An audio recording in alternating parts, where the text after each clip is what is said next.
अध्यवसान ही बंध का कारण है। ये तो मूल बात है बंध अधिकार की। और अध्यवसान अपने को सर्व लोकालोक रूप करता है। लोकालोक के जितने भी अस्तित्व हैं, भाव हैं, द्रव्य गुण पर्याय हैं, सर्वरूप अध्यवसान अपने आप को मानता है। पहले तो उदाहरण से कहा था, मैं दुखी करता हूँ, सुखी करता हूँ किसी जीव को, तो एक हिंसा के अध्यवसान के उदाहरण से कहा था। इसी तरह जितना कुछ आत्मा से भिन्न भाव के संबंध में जो वृत्ति पैदा होती है, वो सबकी सब अज्ञान रूप है। इसमें आत्मा अन्य भाव को, अन्य पदार्थ को, अन्य के द्रव्य गुण पर्याय को अपना करता है, अपना मानता है, अपने रूप मानता है।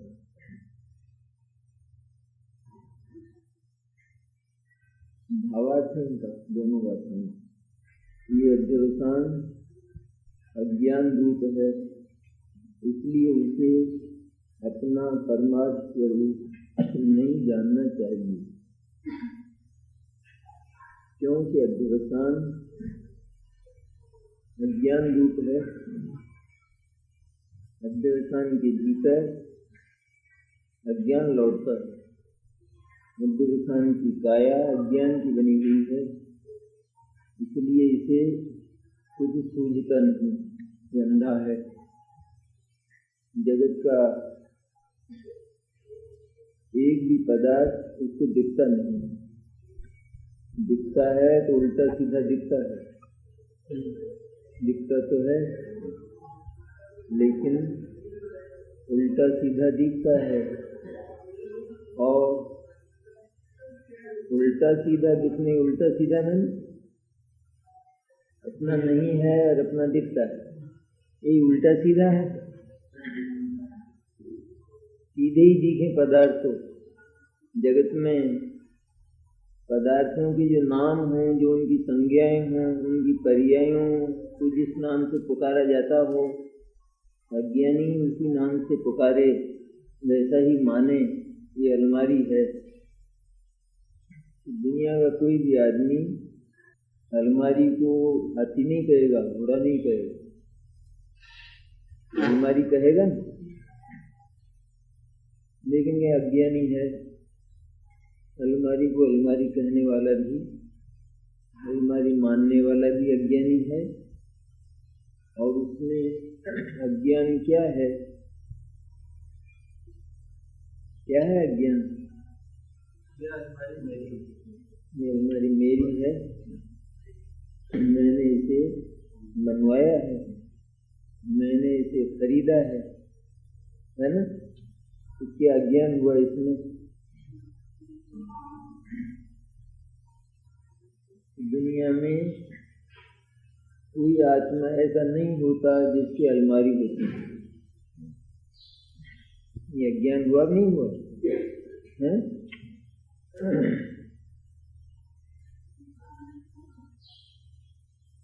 तो कोई चूहा हो ना, चूहा घर में हो, राजा के महल में ही हो, भले ही बंगले में, वो कहेगी बंगला मेरा है।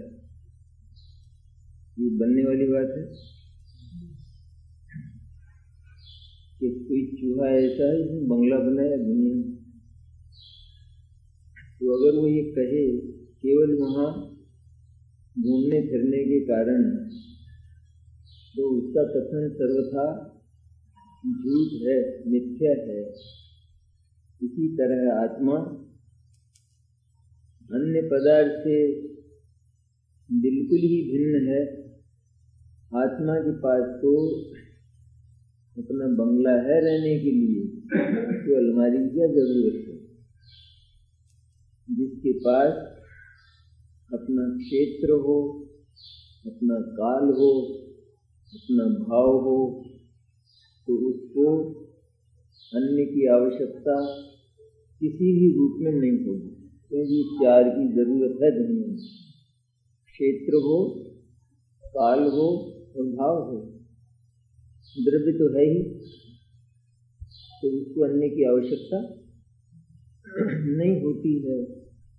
आत्मा के पास अपना द्रव्य क्षेत्र काल भाव है, और वह द्रव्य क्षेत्र काल भाव इसका अपना ही है, अपना ही है।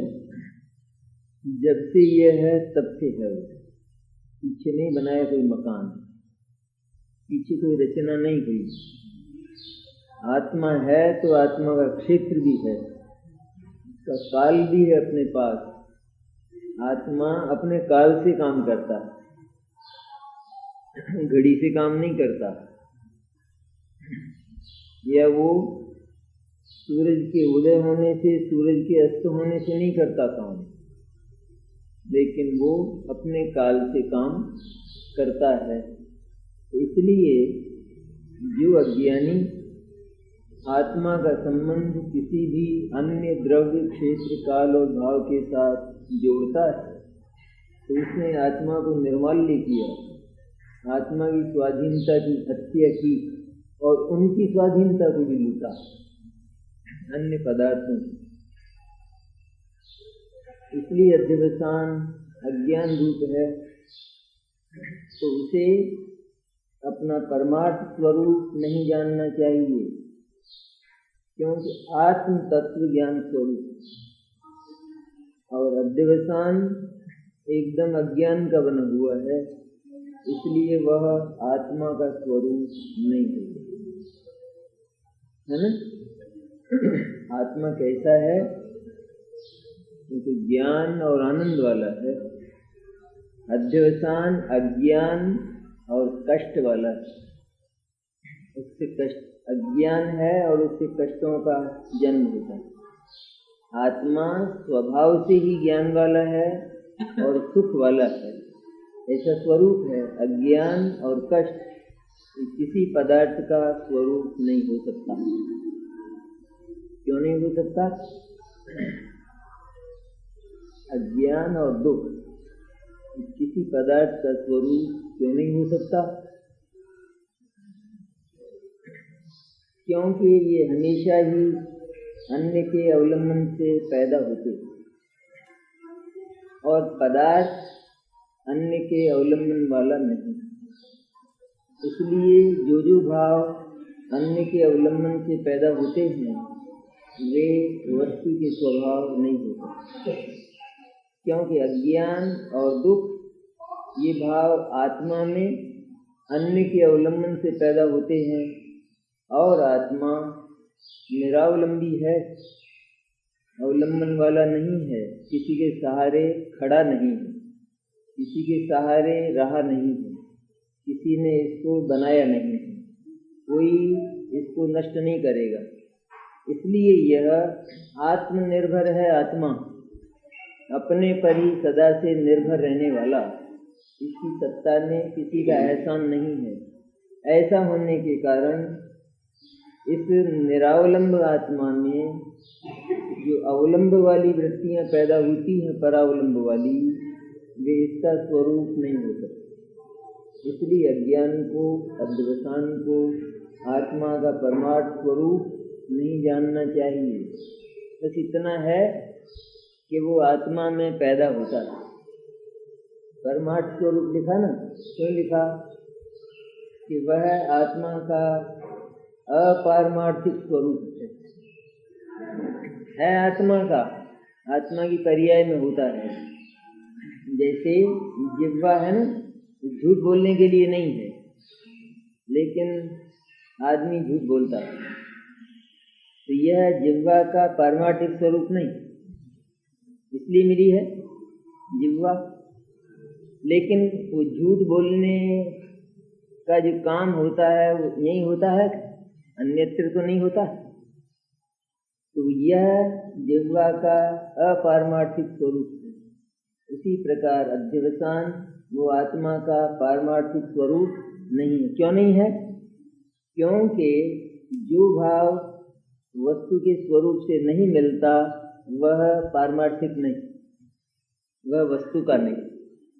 अज्ञान अथवा अध्यवसान, मिथ्या दर्शन, मिथ्या ज्ञान, मिथ्या चारित्र, ये भाव आत्मा के स्वभाव से मेल नहीं खाते, इसलिए ये आत्मा के पारमार्थिक स्वरूप नहीं हो सकते। द्रव्यानुयोग का जो प्रकार है वो घट रहा है नहीं, इसमें द्रव्यानुयोग की जो बात आती है रात को तो वो घट रही है नहीं इसमें। अध्यवसान आत्मा का पारमार्थिक स्वरूप नहीं। क्यों नहीं है? तुरंत प्रश्न पैदा हुआ कि नहीं?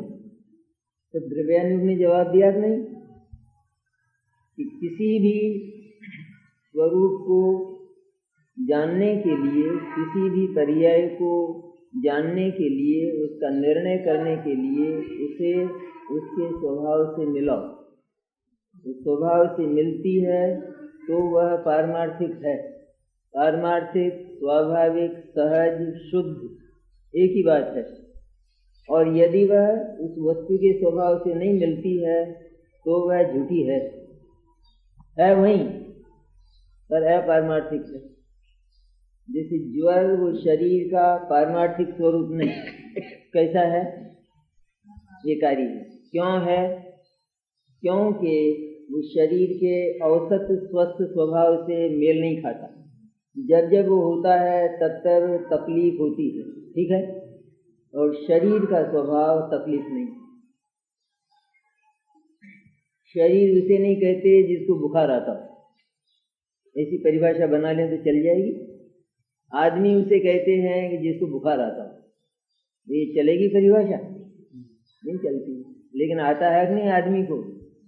इसलिए वह जब हम उस पर्याय को उस द्रव्य के साथ रख कर मिलाते हैं तो वह उसका पारमार्थिक स्वरूप, उसका निज स्वरूप, उसका सहज स्वरूप प्रतीत नहीं होता। इसलिए उसके साथ होने पर भी और उसमें होने पर भी वह उससे भिन्न है। ये भिन्न तो अपने आप ही हो गया, किसी ने किया नहीं। क्योंकि अध्यवसान की पर्याय वो आत्मा के स्वभाव से मेल नहीं खाती। मेल नहीं खाती तो भिन्न होगी कि नहीं? ये अभिन्न रही। एक ओर से देखा जाए तो अभिन्नत्व है, वहीं पैदा हुई है। दूसरी ओर से देखा जाए तो भिन्नत्व है, ये अनेकांत है। अपने आप ही उत्पन्न होता नहीं अनेकांत, या कोई खेचतान करके है अपने आप स्वयं। क्योंकि वस्तु का स्वरूप है ना वो, जिसको वस्तु के स्वरूप का दर्शन होता है उसके ज्ञान में अनेकांत का जन्म स्वाभाविक हो जाता है। और जिसको वस्तु स्वरूप नहीं दिखाई देता तो वो तो उस मथाने की तरह से एक कोई खींच के बैठ जाए तो फिर मक्खन तो निकले नहीं। हैरानी हो, एक रस्सी को खींच कर बैठ जाए तो मक्खन निकले। निश्चय और व्यवहार दोनों की रस्सियां चलें तो मक्खन निकलता है।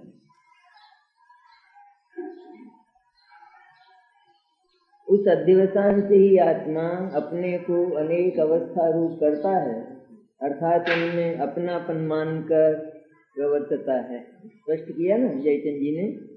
अध्यवसान से ही आत्मा अपने को अनेक अवस्था रूप करता है,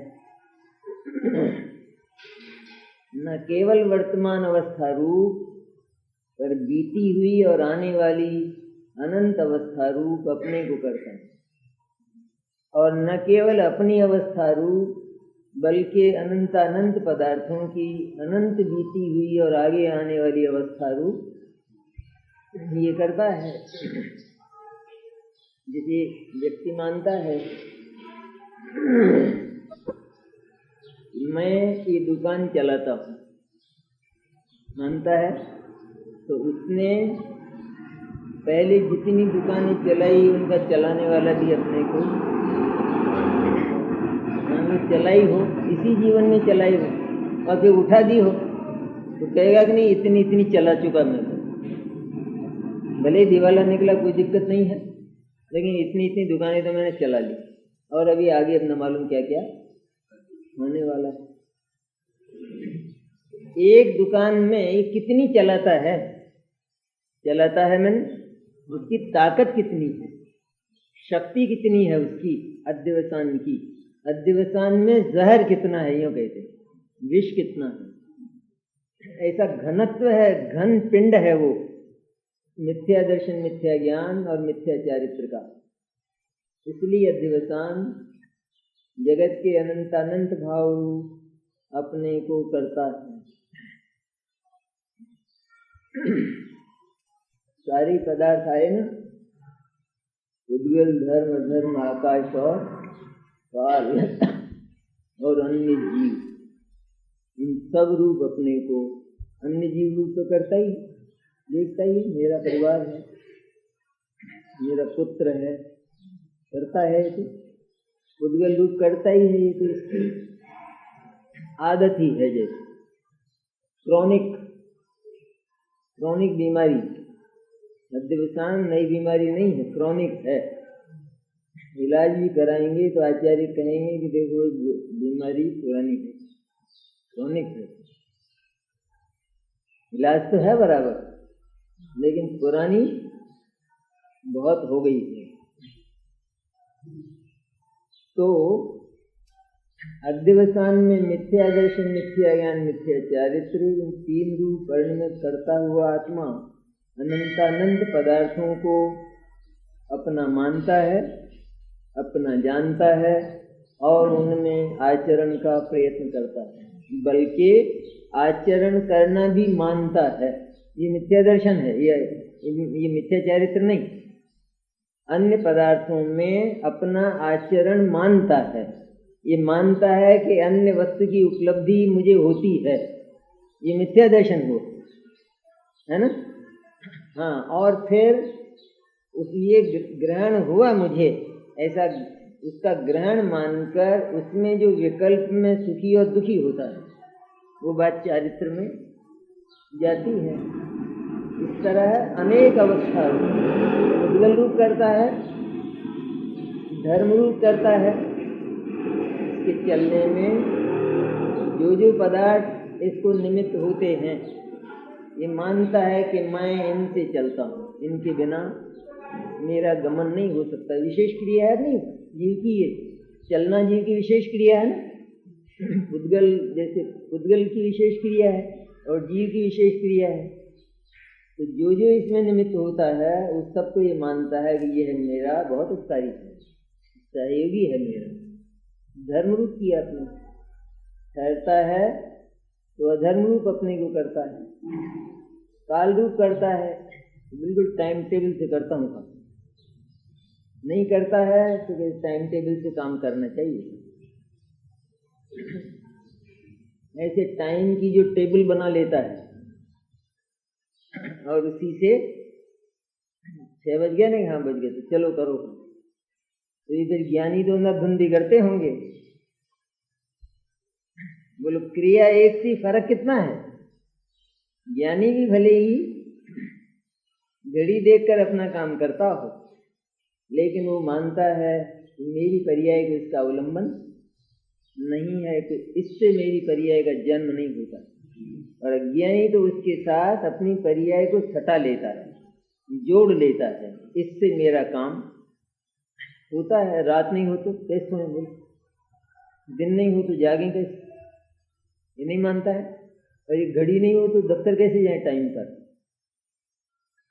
इस तरह अपनी पर्याय को उसके साथ एकदम समन्वित जुड़ा हुआ मानता है, तो काल द्रव्य पर भी कब्जा करता है, अथवा उस काल द्रव्य को वो अपनी पर्याय का संचालक मानता है, इससे मेरा संचालन होता है, इस तरह मानता है।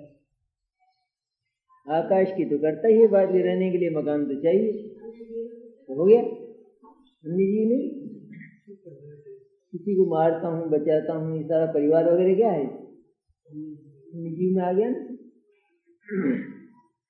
अन्य जीव में भी सारे लोक के जीव आ गए, मारता हूँ उसमें सारे लोक के जीव आए, बचाता हूँ मैं सारे सब आए,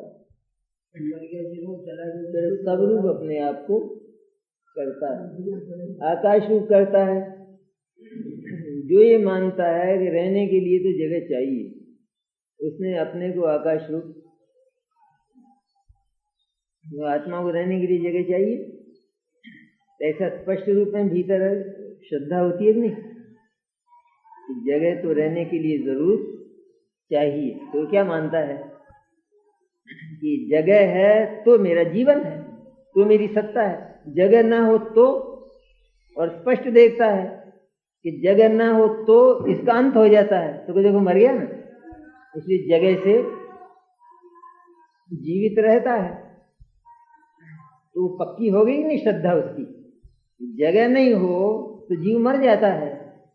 तो कौन सा जीव मरा? ये जीव मरा, जगह नहीं हो तो, इसलिए मानता है कि मैं तो जगह से जीवित रहता हूँ, अपने जीवन का संचालन किसी जगह में करता हूँ, काल में करता हूँ, घड़ी देखता है, मुहूर्त देखता है, सब मुहूर्त देखकर मुहूर्त निकल जाए तो भीतर जैसे इसको इतना बड़ा नुकसान हो गया ऐसा लगता है, बहुत बड़ा मुहूर्त चूक जाए ना, चूक मुहूर्त है, मुहूर्त पर काम हो जाए तो कैसा लगता है, आनंद हो गया अपना, मुहूर्त सब सद गया। क्या कर रहा है ये है? काल जैसे पवित्र द्रव्य पर अपना कब्जा कर रहा है, और उस काल जैसे पवित्र द्रव्य को अपने पाप में शामिल कर रहा है।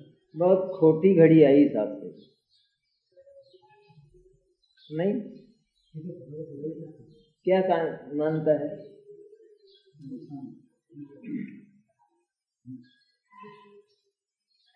तो फिर ये पंचकल्याण में मूर्त काय को देखते हैं,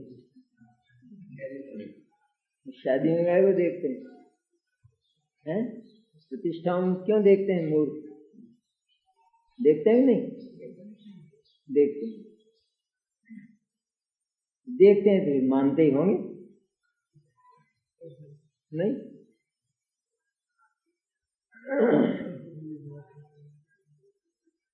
मूर्त देखने का अर्थ तो निमित्त नैमित्तिक भाव का ज्ञान होता है। ज्ञानी ये मानता है काल का कोई भी टुकड़ा वो मेरे लिए उपयोगी अनुपयोगी शुभ अशुभ लाभ हानि करने वाला नहीं है, ठीक है ना? ऐसा जानता है। जिस कुएं के किनारे खड़ा हो तो इतना तो जानता है कि कुएं में पड़ूंगा तो मरूंगा, तो ये निमित्त का ज्ञान है, यह मरना ही मानता है ज्ञानी अपना। तो निमित्त नैमित्तिक संबंध का ज्ञान है, कुएं में पड़ जाऊंगा तो ये पर्याय बदल जाएगी, इतना जानता है। तो फिर पढ़ना चाहिए, तो काय को पढ़ना चाहिए, व्यर्थ क्यों पढ़ना चाहिए? इस तरह निमित्त नैमित्तिक भाव में इस तरह का होता है। काल का कोई क्षण होता है और उस क्षण जीव को कोई दुर्घटना हो जाए, कोई प्रतिकूलता हो जाए, कोई अनिष्ट हो जाए, तो उस काल को वहां पर आरोप दिया जाता है। ऐसी सारे निमित्तों में आरोप की तो बात है। वो क्या है, इस औषधि से आराम हो गया, डॉक्टर से आराम हो गया, डॉक्टर से मेरी तकलीफ बढ़ गई, इस औषधि से मेरी तकलीफ बढ़ गई, क्या है ये? अज्ञानी तो ठीक ऐसा कैसा मानता है, और ज्ञानी केवल उस निमित्त नैमित्तिक संबंध का प्रकाशन करता है।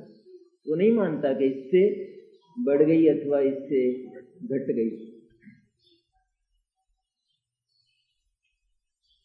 यह अध्यवसान अज्ञान रूप है, इसलिए उसे अपना परमार्थ स्वरूप नहीं जानना चाहिए। उस अध्यवसान से ही आत्मा अपने को अनेक अवस्था रूप करता है, अर्थात उनमें अपनापन मानकर प्रवर्तता है। अपनापन मानकर प्रवर्तता है, तीनों आ गए इसमें, मिथ्या दर्शन, मिथ्या ज्ञान और प्रवर्तता है, मैंने मिथ्याचारित्र। नियम ये बिल्कुल अभिनव भाव, जहाँ अपना मानेगा वहां नियम से प्रवृत्ति करेगा, प्रवृत्ति हो ना हो, लेकिन ये प्रवृत्ति करेगा। अब प्रवृत्ति भी मानेगा, अब प्रवृत्ति होती नहीं, प्रवृत्ति मानेगा। स्वप्न नहीं आता, कोई भूखा सोए और रात को खाने का स्वप्न आवे, तो उस स्वप्न में ही एक ऐसी वृत्ति होती है कि नहीं कि अपने तो आनंद हो गया, नहीं होती? क्यों घुमचंद आया कभी कतबाफले का? आती रहती है। तो भूखा सोए तो ऐसा स्वप्न आ सकता है ना, और फिर छक्कर खावे तो फिर बाद में ऐसी वृत्ति हो नहीं, स्वप्न में ही आनंद हो गया, तृप्त हो गया, सवेरे उठा जाए।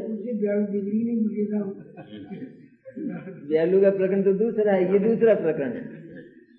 अज्ञानी अन्य पदार्थ में प्रवृत्ति करता नहीं, लेकिन प्रवृत्ति मानता है, और ऐसा मानता है कि आनंद हो गया। ठीक है, ऐसा कैसा कि जैसे वो रात को स्वप्न आया खाने का, और उसमें बिल्कुल ये वृत्ति पैदा हो, ऐसी अपन लोगों को तो नहीं होती है, पर जिसको हो, अपने में भी छिपे रुस्तम बहुत होंगे। कोई कोई तो इसके पेट की बात कह देता है, लेकिन उसमें आती है ना ये बात। तो अच्छा सुंदर भोजन मिले भूख में तो होता है नहीं, पेट भर गया, बहुत अच्छा, ऐसा हुआ ना। अब वो जो लगता है भीतर ही भीतर आनंद, तो वो हुआ है क्या पेट में? प्रश्न ये है, वो प्रवृत्ति हुई है क्या? इसने क्या माना उसमें कि आनंद हो गया? ऐसी कैसी बात है? अज्ञानी अध्यवसान से अन्य के साथ एकत्र